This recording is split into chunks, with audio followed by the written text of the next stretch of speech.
All right, you guys, welcome. Sue Lundquist here with the Gratitude Cafe. We are live in the Pacific Northwest. Good morning, everybody in the Pacific Northwest, of course, and internationally. I know we've got Mexico City, Switzerland. We've got people all over the world listening to us on YouTube, and I feel very, very blessed and totally thankful that you are taking part in all this. So just like with anything, with my teaching, with my guests, take what resonates and leave the rest. And quite honestly, if there is a squeaky wheel or a little bit of a thorn, or maybe something kind of ticks at you or triggers you, that's where you need to shine that light and take a look at what that looks like, what that feels like inside your body. If you want a copy of the show, please go to SueLundquist.com/newsletter, and we will get you signed up for the newsletter. I don't do any over extravagant. Whoa, what kind of show are we doing here? Whoa, take it easy there. Aerobics. We can do aerobics. All right. All right, people, let's get to work. I just went Jane Fonda. Right. You guys can't see it. Let's do it. Come on, girls, put it out there. Let's do this. Oh my Lord. Poor Jessica is like, oh, what show? It's the Gratitude Cafe? What's happening here? She's in. She has a yearly membership. She's good. We're good. Well, welcome. All right. I'm going to jump in, you guys. Enough of the goofiness. Did the newsletter, SueLundquist.com/newsletter. Anytime you need any of my information on myself, my classes, my coaching, my workshops online now, just go to SueLundquist.com/newsletter. And of course, you know, we've got old beliefs, old patterns, and we are shaking it to the ground, getting rid of all of that. But with that and old fears, old traumas, and old patterns, and those experiences, you need new self-regulating mindset tools. That's where I come in. So you can get all that information at SueLundquist.com/C2C, or sign up for the newsletter and you can get all the behind the scenes stuff. And of course, live here on the radio. So Miss Jessica, welcome. Thank you. Good morning. Good morning. Okay, I'm going to do the formal bio, and then like we discussed and the audience knows, then we get to jump in with you and get to know your energy and everything. So Jessica Van Antwerp is the owner and CEO of Integral Travel, providing wellness retreats and education to teach people how to unlock the natural healing capacity of their bodies while connecting with others on the planet. She draws on over a decade of experience in health and wellness industry, as well as wisdom she's gained through her personal struggles with anxiety, weight, low self-esteem, and addiction. There is nothing more fulfilling to her than empowering people in their own well-being and helping them heal their hearts. Well, we're in the right place. We're going to be talking the same things here. I love this. Welcome, Jessica. Welcome. Thanks for having me, Sue. Yes. So let's just jump in. Where did this journey start with? Because I walked my talk. That's why I created my C2C program, because it wasn't there. And I needed real-time, real-life mindset, self-regulating tools for the moment. Yes. Right? We can't just go sit somewhere and meditate when we're having a trigger, you know. Right. Or you could, but you know, it may prove to be ineffective. Exactly. Yes, you totally could. Totally. So let's get to know you. Talk to me about your journey through this, how you walked the talk. And well, I really liked what you said in your opening about changing the mindset, because that was a huge part of my shift into, health, wellness, and really a deeper sense of self-love, overcoming that low self-esteem, overcoming the addiction. Even for me was a matter of switching my mindset and really having a more realistic view of what was happening around me. And so that realizing that my addiction was no longer necessary as a protective mechanism, that kind of thing. Right there. So, that's a pearl of wisdom for people to understand, because we go numb, right? The denial, that's way easier. Right. Well, and the pattern, the addictive behavior was a pattern that was compensating for some emotional trauma that I had undergone in my childhood. I mean, so that's where really the story begins, as I think they all do. But we're really reconciling, like, okay, is this behavior serving me anymore? And it took recognizing what the behavior was compensating for, which was emotional protection, to protect myself from hurt again, the way that I had experienced as a child. But then looking around, actually opening my eyes, looking at my circle of friends and my community and being like, these people love me. They don't want to hurt me. They love me for who I am and all the ways that I show up, even in my, addiction, which at that time we were just young and like partying, you know what I mean? And so nobody was really talking about addiction. We were just having fun. And, but when it came time for me to get a little more serious about my career and let some of that go, that's when I realized that it was a compulsive behavior that I didn't have control over. But again, looking at my circle of friends and being like, oh yeah, these people aren't here to hurt me. They love me in a way that I've never really been loved before. They accept me wholly and completely. And this pattern and this behavior is actually getting in the way of my deepening my connection and friendship with them. So, and that started, a years long process then of actually unwinding the addictive behavior and actually kind of gaining more control over it, because it was a compulsion. It wasn't just like, oh, I had this realization and okay, the behavior's gone the next day. It was like, okay, I have this awareness. It's not serving me. I don't actually enjoy it. It's getting in the way of things that I really want to do, but really getting rid of it took years to overcome. So, and there's a chemical addiction in your body. You're nervous. I mean, there is literally a chemical addiction that your body, the endorphins and stuff that's releasing because of what's happening. So it's, I totally get that. And the neurological aspect of it. Yes. Right. I was going to say the psychological addiction and the nervous system addiction too is more, because so just to be like totally clear and honest, my addiction was to cannabis. So I was a stoner. I was just high for 7 years of my life, like literally from the time that I woke up until the time that I went to bed. I was it was the first thing I did. It was the last thing I did. But I was a very functional stoner. Okay. I would show up to work. I made straight A's through college and, so like a functioning in some ways it wasn't something like that. Right. Yeah. Right. Yeah. Right. But it was, I realized that it was, again, like a protective mechanism. And so for me, it was more a psychological addiction of like, I wasn't comfortable being sober because I didn't have a sense of self-worth. I didn't know how to be myself with myself, much less be sober in front of other people.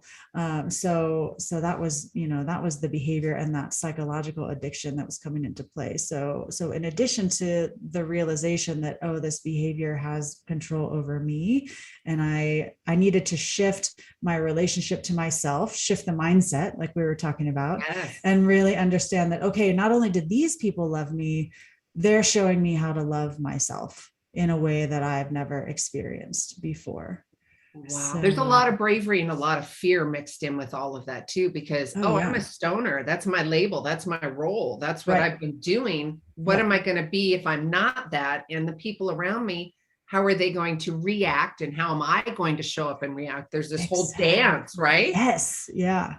That's such a huge part of becoming well. So I'm just getting into the wellness coaching myself, and changing your identity is often the hardest part of even losing weight. You know what I mean? Like if you've always been known as like the big funny guy, like you've developed, you've always been a bigger person, role, right? That's the role. Right. And so how does your role change if you're no longer like the big funny guy? Then you're like the little funny guy or something. Yeah. The skinny funny guy. And is that okay? And how does that show up in my life? And all these self-sabotaging fears. And that's that call it the drunk monkey, because it makes me laugh, but it's a drunk monkey, the little talkie.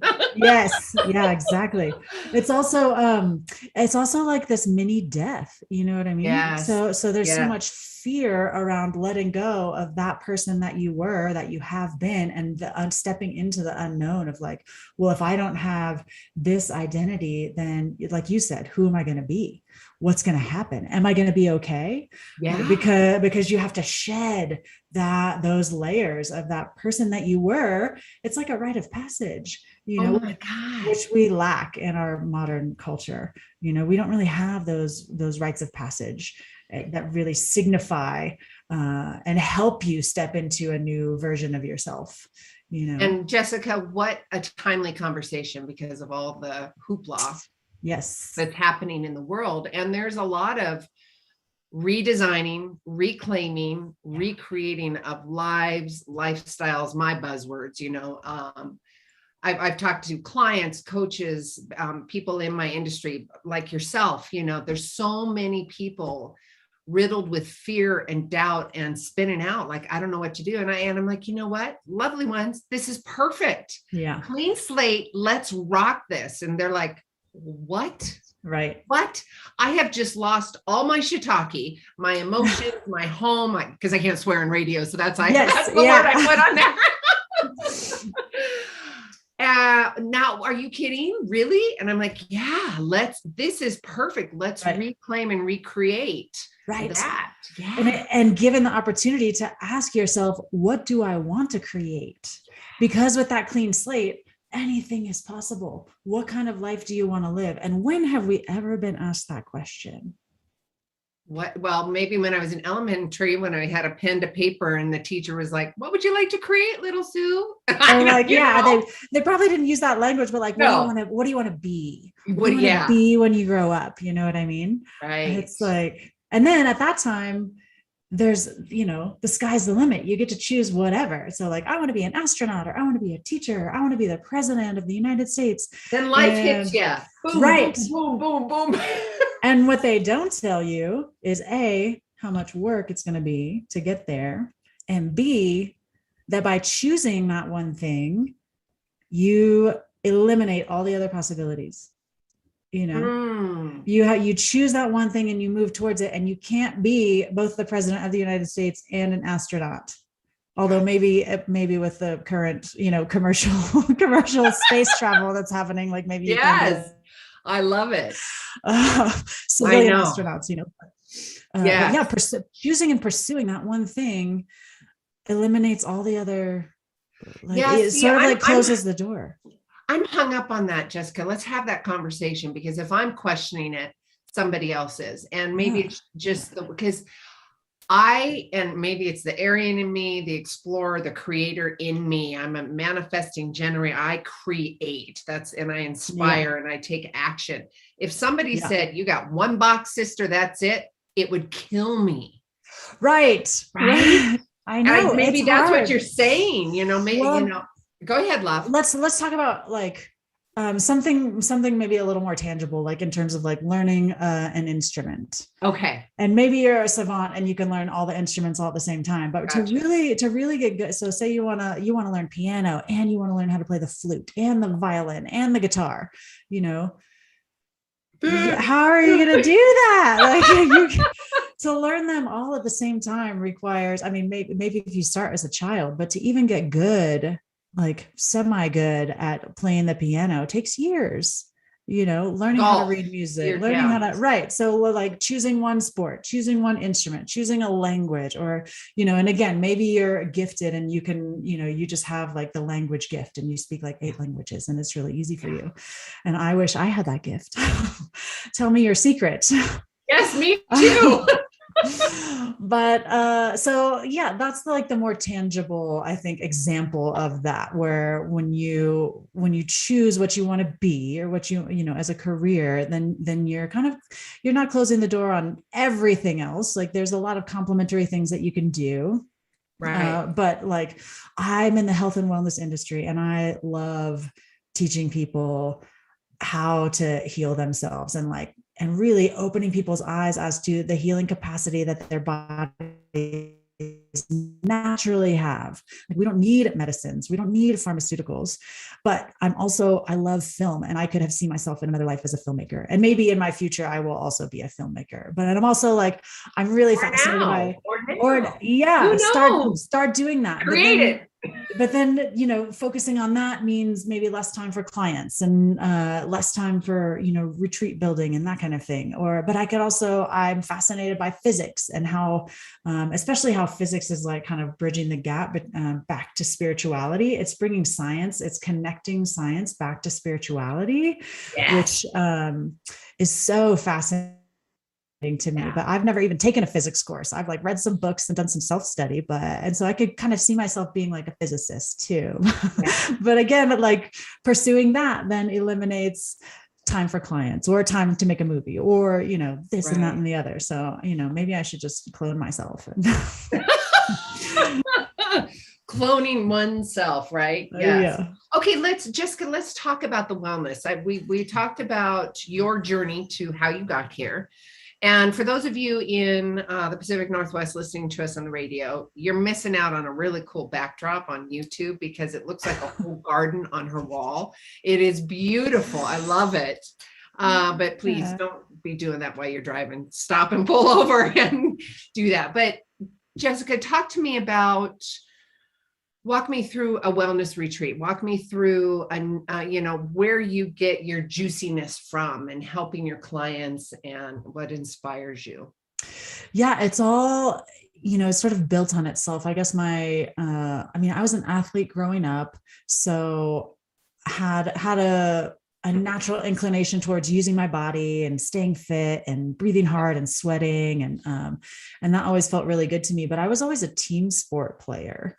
So I always had coaches and would show up and exercise with other people and play a game. And it was really fun. And when I got to college, I was no longer involved in team sports and I didn't have the self-motivation to go and exercise. Cause I had always been doing what other people told me to do.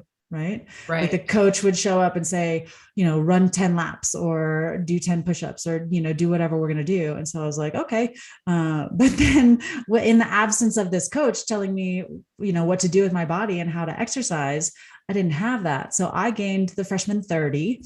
I'm an overachiever. So I doubled the freshman 15.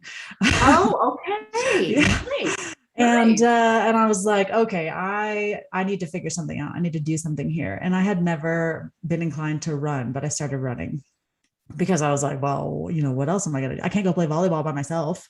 I can play with the wall, but how fun is that? So yeah, I started running and that actually really helped me drop the weight pretty quickly. But so, through my early 20s, I had to really develop my own self-discipline with exercise and weight control. And that got me into kind of the self-study of nutrition. And I became vegetarian in my junior year of college and explored that for about 5 years. But I didn't really know enough about nutrition at that time to get enough vitamins and minerals. So I was like what I would refer to as the easy vegetarian, where I was just eating lots of mac and cheese and pizza, yeah,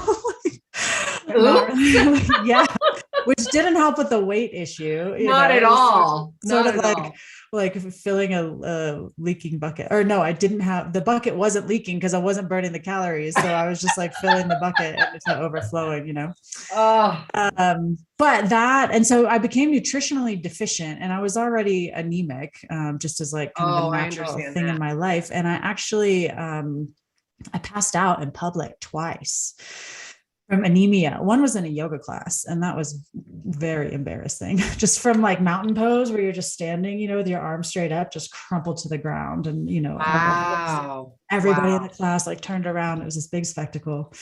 And then once I was just at an herbal apothecary in Boulder where I live, and just sort of, I didn't fully pass out there, but I had to sit down. I had the tunnel vision and the sound. So anyway, I was like, okay, I need to start eating meat again for my health.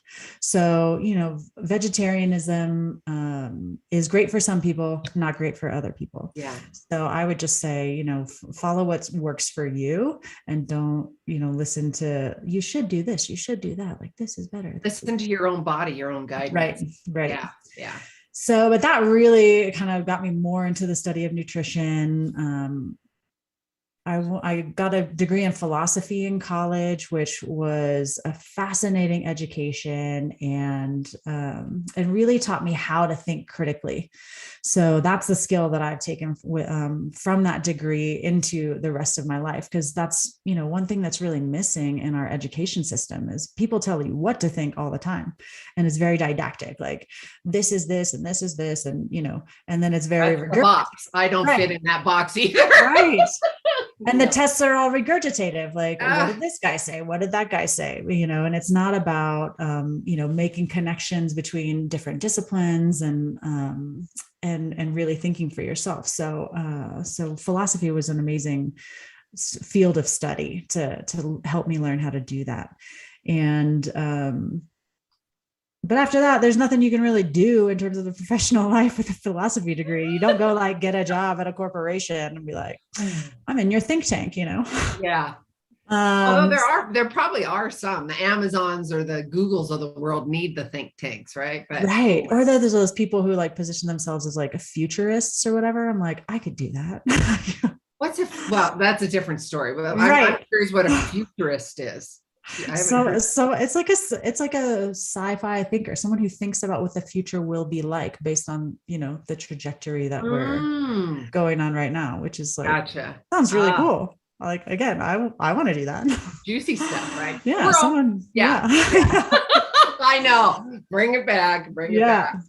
Okay. So I just, go ahead. Oh, just, can I kind of continue again? It's like a long and winding journey. So sorry if I'm kind of prattling on, but, so after college, I just, moved to Colorado and learned how to snowboard and was just kind of living the ski bum life, like working 5 jobs and, partying and, not really achieving, quote unquote, much with my life. But really finding myself, finding my way, my own way, not following just the sort of like go to college, get married, get a career, have kids, that kind of thing. And I ended up in massage school anyway, I guess, to kind of like cut to the chase. Ended up in massage school about 5 years after I had just been sort of like bartending and working in restaurants. And that was really kind of the big door that opened into the health and wellness world for me, because I not only learned about, anatomy and the human body, but also I went to a massage school that really honored the spirit that animates the human body. Which one was it? Just out of curiosity. It was a very small school. It's called Healing Spirits Massage Training Program. Yeah. In Boulder, Colorado. And this against the backdrop and my history of having been atheist when I was in high school, like very staunch about like, if science can't prove it, I don't believe it. But having undergone softening that position in college I took a philosophy of religion class, which was actually the class that spurred me to change my major from business to philosophy, because it was so fascinating. And so if the some of the greatest thinkers in the world can't prove the existence of a divine being, then who am I to say a divine being doesn't exist? But on the other hand, no one can disprove the existence of a divine being either. So I became agnostic. And I was like, all right, well, maybe it does, maybe it doesn't, but whatever.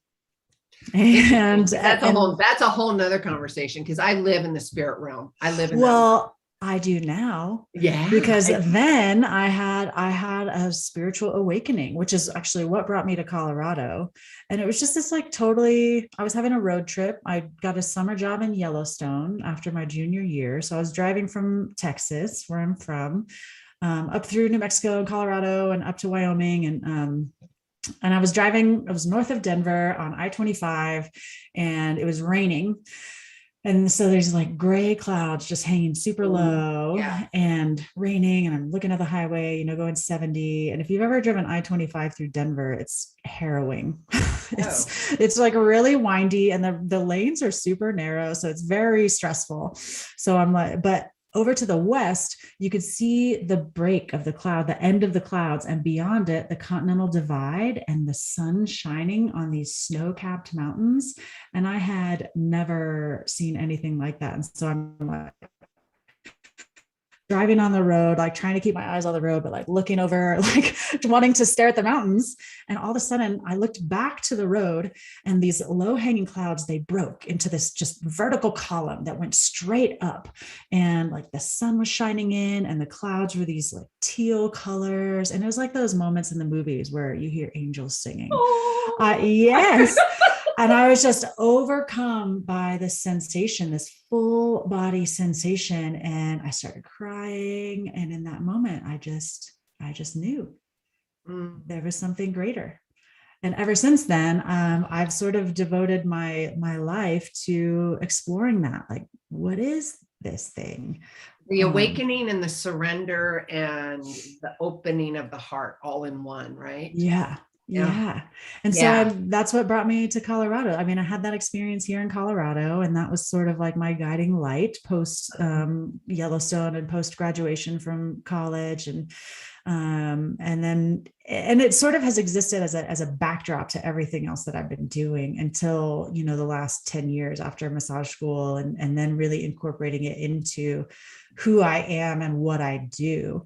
And I mean, I have a friend who is a Methodist pastor, and we set up a wellness retreat together, a really spiritual wellness retreat. And it was like the best compliment I've ever gotten, I think. But he said, I'm one of the most spiritual people that he knows. And this guy is like in the church, and I don't identify with a religion. I don't you know, right. But I just, you know, it's just, I guess, something that I exude. So, no, well, I call it Gus.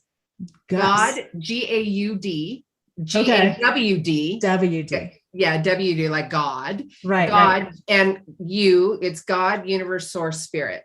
Oh, nice. Gus. Because it can be purple chopsticks. Listen, you know what? whatever brings love and joy to you, and that's how you present yourself to the world. I mean, that's the general term. But okay, we're going to take a quick commercial break, and when we come back, we're going to continue talking to Jessica. We're going to dive a lot more into her wellness practice, what she does, how she facilitates that, who she facilitates that with, and if it's something that you would like to be a part of, we will get you that contact information. So we will be right back, you guys. All right, all clear. Still live on YouTube. Thank you. It's just weird, Benny, because I'm so used to seeing you, and it's got the 1150 logo. Anyways, hi, YouTubers. So what we've got about 2.5 minutes or something like that. What do you want to tell the YouTubers about? What's the conversation you want to have? Man, in 2.5 minutes, I know, hard pressed to keep it succinct like that. Well, how about a gratitude practice? Do you have a gratitude practice? I was actually thinking about that before the show this morning. Yeah, absolutely. I'm most incredibly grateful for my husband, my health, our home, all the H's. We'll lead with the H's. My family, my friends, my career, my clients. I'm really into alliteration. So we have the H's, the F's, and the C's there. My doggies. Yay. Yeah. So, and this is a perfect conversation, like leading into, I think, the season of gratitude, you know, with Thanksgiving coming around, and at least in the US. You know, I talk about that. I've talked about that for years. The season of gratitude, even though society it's November and December, it's year round. It's got to be a year round practice. It's got to be the prerequisite that we have. It really does, because gratitude brings all those amazing things to your life and blessings. Exactly. Yummy stuff. Yeah. So puppies, doggies, Colorado. We've got the wellness industry. Colorado is a great place for that as well. Do you travel internationally as well? Oh yeah, absolutely. In fact, primarily internationally. And it was only with COVID that sort of like prompted us to bring it a little closer to home and, you know, do more Colorado retreats. But we'll talk more about wellness retreats too once we get back live on the radio. But the wellness retreats are super juicy, just immersive experiences that just fill you up with all of the wellness practices. And you know, the wellness, I think these days is overcomplicated. there's so much being thrown at us about, you should do this, you should do that. It's about diet. It's about exercise. It's about gratitude. It's about, And I'm interrupting you, ladies. Okay, here we go back. All right, here we go. Welcome back. Sue Lundquist here with the Gratitude Cafe. Hello, the Pacific Northwest. Hello, Switzerland. Hello, Mexico. All of those in the podcast world. We are talking to Jessica Van Antwerp, and we are going to continue talking about wellness. Quite honestly, we're having a really beautiful conversation, and it's just like sitting here having a cup of coffee with a friend. And it's our intention that you guys are getting some pearls of wisdom from this as well. We're going to jump a little bit deeper into her wellness practice, what that looks like, the wellness retreats, what that looks like, all the juiciness of, I was going to say that, and its demographics, where it's at, location, international, national.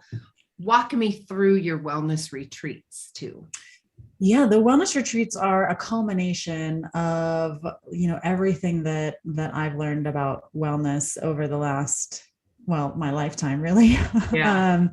But particularly as a professional in the industry, as a massage therapist and learning, integrating nutrition. And I got certified to teach yoga and Qigong, which is just, it's magic. And that's my primary.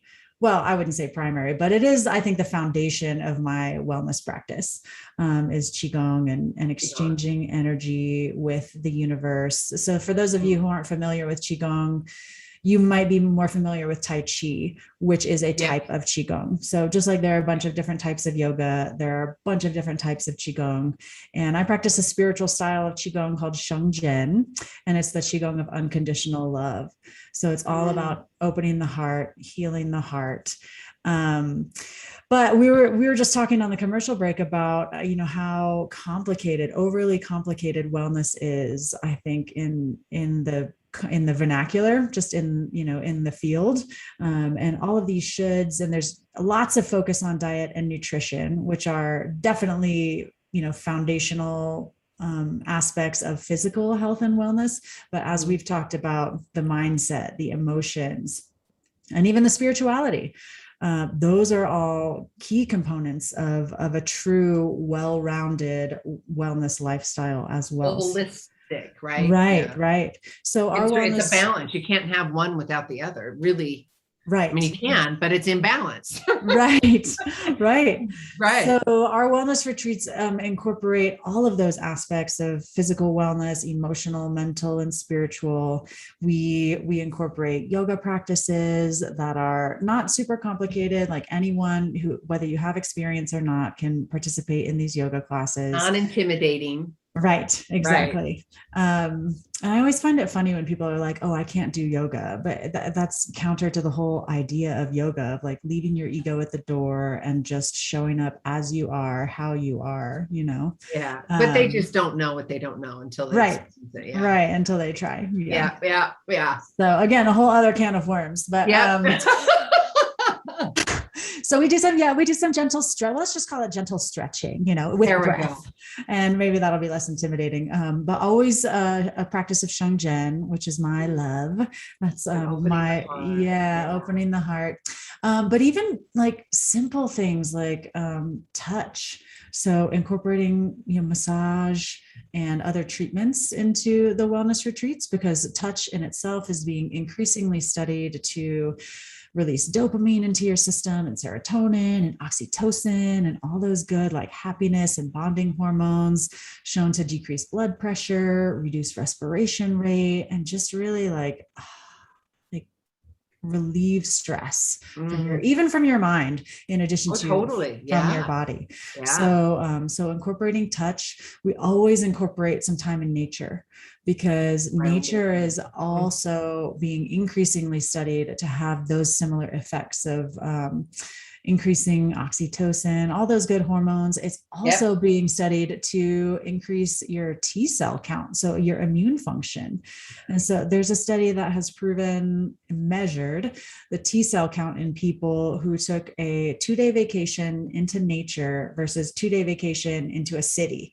and the immune function of those people that took the 2-day vacation in nature was still 50% higher 2 months later than it had been before they took the vacation. So not only does it have those effects in general, but those effects last, So healthy food is also incorporated into our retreats. Mindfulness, meditation, breath work, so many different aspects, but it's also peppered with connecting with the local environment wherever we are, because our personal health is tied into the health of the planet. We can only be so healthy if the air that we're breathing isn't clean. We can only be so healthy if the water that we're drinking has microplastics and, hormones and toxic chemicals and pesticides in it. So our personal health is limited and interrelated with the health of the environment around us. So we always, in our retreats, bring that aspect into play and start. So it's not just about us, but it's about connecting. Okay, connecting inwards with ourselves, outwards with the environment, outwards with the greater spirit, and outwards with other people as well. Now, is this a full demographic? Is this male? Is it female? Is it all sexes? Is it? It's been primarily female, as is I think the trend in the industry, though. We are hoping to draw in more men, more people of all ages. And what I really love about the current health and wellness trend is that so many young people are on board with it. Older people are sort of like trying to make for lost time, and it's generational, it's cultural. So, no judgments about growing up on microwave dinners or whatever. That was just what was convenient. Even 50s, 60s, Well, yeah. The hungry man dinners. Which, again, no judgments. Like, that's just what was culturally convenient at the time. We didn't know what the new microwave, that when it all came out. When women were going into the workplace. And so it was supportive of women going into the workplace, because all of a sudden dinner became easier. It didn't become an hours long process. And so now we just sort of have to reconcile the two, the working parents, the healthy eating, and everything else that goes along with it. But young people are growing up in this culture of focus on nutrition and diet and exercise and not smoking. So I feel like in some ways they have an advantage over those of us that had the opposite kind of messaging, when we were growing up. Whereas I know from personal experience, because I was a latchkey kid. So meaning the world was my oyster. I got to do everything all by myself, right. And that includes food and right. I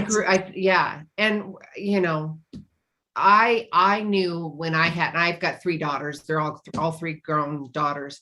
I knew growing up, and then after I had my children, I'm like, that's not going to happen. I was the mom that had the garden and the fruit trees and the juicer and the chickens. And awesome. I was so fortunate to be able to facilitate that. And it's my hope that that's going to be ingrained in them as they move forward, and the choices that they make when they're at college or they're raising their family. Right. It's there. Right. And like you said, if there's been an evolution with the young people, just as mind, body, wholeness all together. And I know when I've been doing radio for well over I don't even know what the number is. Let's just call it well over 10 years. And I know within the industry of health and wellness and workshops, I'm going to take Dr. Joe Dispenza, for example.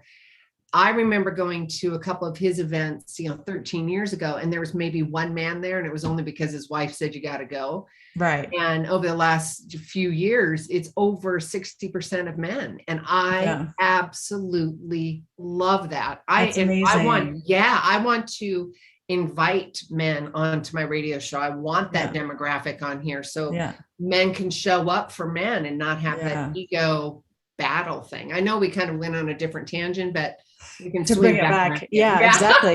But even, and even to open it up to non-binary people, I think is incredibly important, especially because, you know, that conversation is really in the cultural milieu right now. Yeah, exactly. And because it is such a space of, and we do focus so much on emotional and spiritual healing, and I don't know what it's like to be a trans person, but I imagine that they've gone through a lot of self-questioning about who am I and what am I doing. And, brave, yes, brave, absolutely. like my gay and lesbian friends and my trans friends. I've got adult friends that have children, teens, that we actually go to and have conversations about this. Talk to me about because the last thing I ever want to do is insult anybody. That's never my intention, but I just don't know the language. I don't know the adjective, you know, and I come from a space of love, but they're also in this bubble. They've got their own junior high and high school petri dish of just schmuck. We've been there.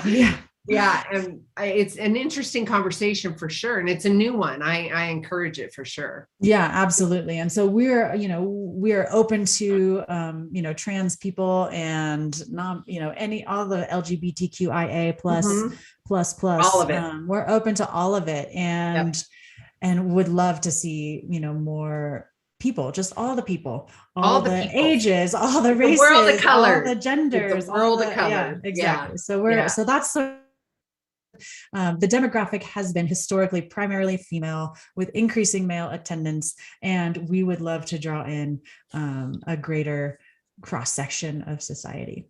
So that would be wonderful. Is there an avenue? I don't know why this is popping up, so I'm going to say it because I'm guided to say it. Is there a space where you can do just LGBT or just trans or just, is there a market for that to really encourage them to come as a community and then integrate all of it? Right? I've been wondering about that actually. And I think, I don't know, but I think that might be a more comfortable setting if it was specifically LGBTQIA than an integrated with cisgendered, people. Right. So if anyone out there who's listening or watching, or if you want to collaborate with Integral Travel and me on a retreat like this, I would love it. Let's do it. So, okay. Well, that's a great segue. Let's talk about how they can get a hold of you and what facilitate what that looks like. So I want to make sure people understand it's not just you, you bring in. So please let's orchestrate that and navigate and to have that conversation. Yeah. So the wellness retreats, I'm sort of like the administrative side of things. I do the marketing and the registration and have people that help me with that. But I bring in co-leaders who bring their passion and their skills and expertise to share with the world. Like Integral Travel is really a platform for anyone who has something in the health and wellness realm that they want to share, to speak to the world. I want to lift you up. I want to help you deliver that message and help you shout it out from the rooftops. So of all like-minded, right? It's a wellness industry. It's health and wellness. It's not McDonald's franchise or something like that. So that real clear, guys. It's not going to be exactly. There's none of that here either. And kind of going back to what you had asked about our destinations earlier, we have a couple of Colorado retreats, but we have a Baja, Mexico retreat. We have a retreat in Thailand. Those are all on the calendar. We have a retreat to Hawaii in the works, potentially Costa Rica. So we're open to different destinations around the world. Really, it's like, where do you want to go? Let's make it happen. And in the meantime, develop a relationship with the people on the ground in that place so that we are engaging in community-based tourism, so that we're not, taking jobs away from the local people, but rather kind of lifting them up as well. Because again, that sort of interrelatedness, like we're all about relationship with self, with others, with the planet, with nature and the environment, wherever we go. So that's important. I want to make sure the audience heard that. So wherever they land, wherever their community lands, meaning their wellness retreats or health and wellness retreats, they're going to hire and facilitate the locals as much as you can. So you're empowering and educating and also providing a workspace for them. And that's super. it's an eco-friendly kind of environment, right? And that's it's a win-win all the way around, and that's beautiful. Yeah. And one other thing I would like to highlight about, the way that we operate as a company is our commitment to livable wages for our leaders, our retreat leaders. So a lot of times, there's lots of retreats you can go on, yoga retreats and whatever, but a lot of companies out there are compensating their retreat leaders with a free trip. Essentially, that's their compensation for spending a week away from their homes, and that doesn't, that's great to get a free trip, but that doesn't pay your bills. It doesn't set you up for success for the future. It's not sustainable. You can't build a career and a lifestyle around free vacations, like it doesn't pay your rent. So we, of course we cover the expenses of our retreat leaders because it's work for them. We cover their expenses for the trip, but we also pay them a livable wage of, what they would be making if they were at home. So that they can still pay their bills and come out ahead instead of coming out at a deficit. So that may mean that some of our retreats may be a little more expensive than some of the other companies out there, but that's why.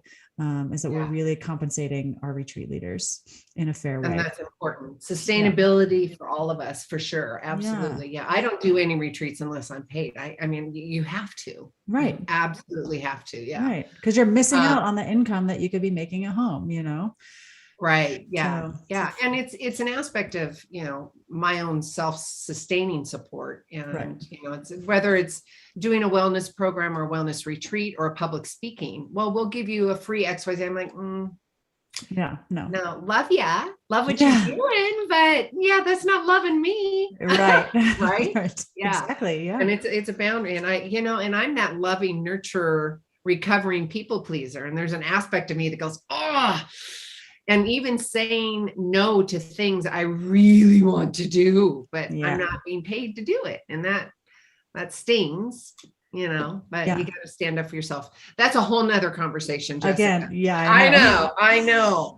Yeah. So we walked through your conversation about owning your own self-discipline, providing your own wellness, health wellness, going into massage school. That was kind of like the catalyst that brought you into the spiritual awakening of Colorado, and, having your landing in Colorado with your husband and your doggies and your families, and how you've established your new community, loving community in Colorado.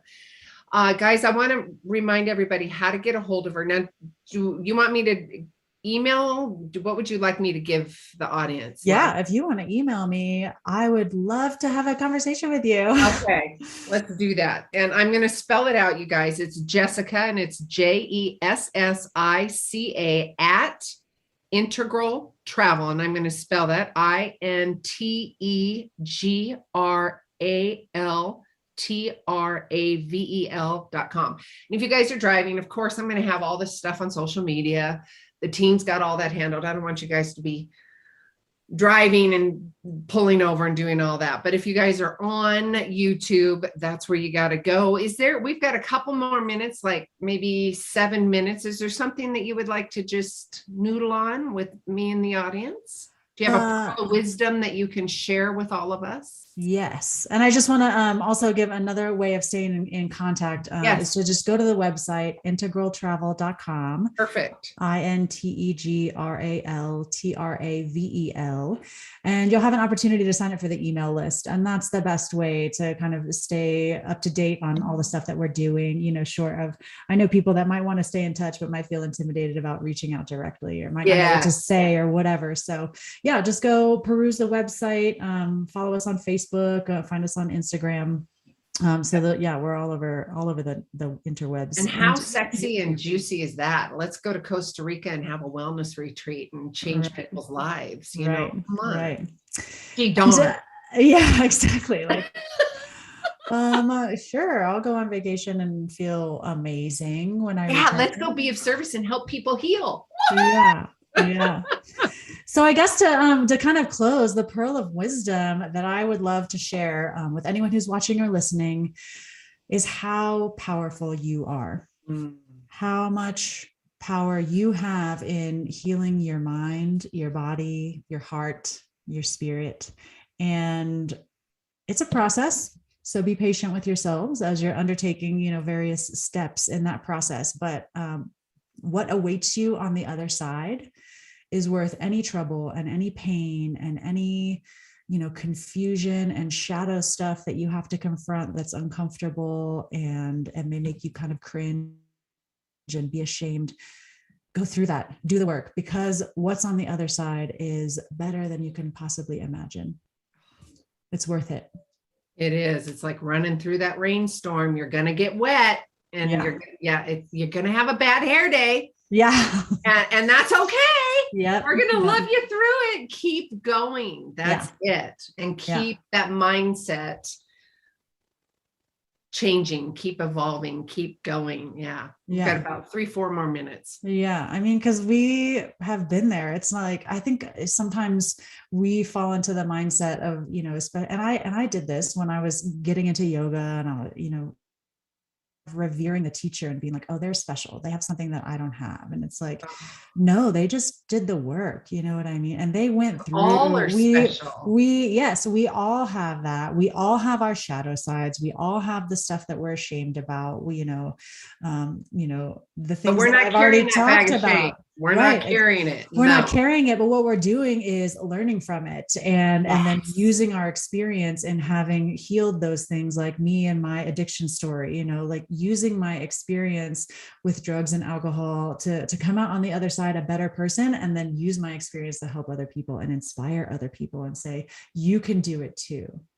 In a hot second. Even if it's not addiction, even if it's something like, oh, you're a workaholic and you're overworked and you're really at your edge. Like we didn't even get into my whole nervous breakdown story, which I was working anxiety. I was working 90 hours a week. I was drinking and smoking and drinking coffee and not doing any of the wellness practices. And I cracked, And so that, again, like a whole other story, we could talk for hours, but I've been there, and it's not easy and it's not fun and it's hard, but it's brave work. And when you cross that bridge, there's a whole list of opportunities.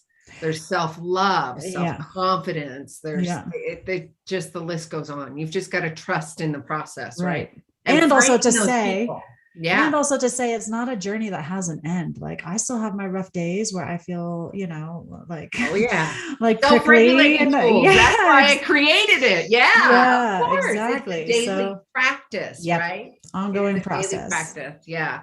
Practice, process, and it's overcoming the nervous system and its addiction to all those chemicals that are being released above and beyond self-regulating. Just, I'm triggered. I have to take responsibility for that. Right. I need to self-regulate. The trigger isn't about the other person. The other person has no idea why you're triggered because you learned it from somewhere else, right? It's a whole nother conversation. Yeah, exactly. All right. I know. Jessica, this has been an absolute treat. Remind people how they can get a hold of you on your website. integraltravel.com. And you can email me directly too if you want to start a conversation, jessica@integraltravel.com. And we spelled that out. We'll have all that in the social media. And of course, on the website, they can find you as well on social media. Yep, absolutely. All right. We've got about a minute. What are you grateful for? Oh, I'm so grateful for my husband and our beautiful home and all of the healing that I've undergone through my life and my journey, my family, my friends, my clients, who fill me with love and inspiration every day. So many things to be grateful for. The sun's shining outside right now and glinting through the pine needles. Oh, I love it. This has been an absolute treat. I feel warm and fuzzy and calm and connected. And I so appreciate you. Thank you very much, Jessica. Thank you so much. Yes, you're so welcome. You guys, why not? Let's go to Costa Rica. Let's go to Colorado. Let's be of service and help people heal. Get a hold of Jessica.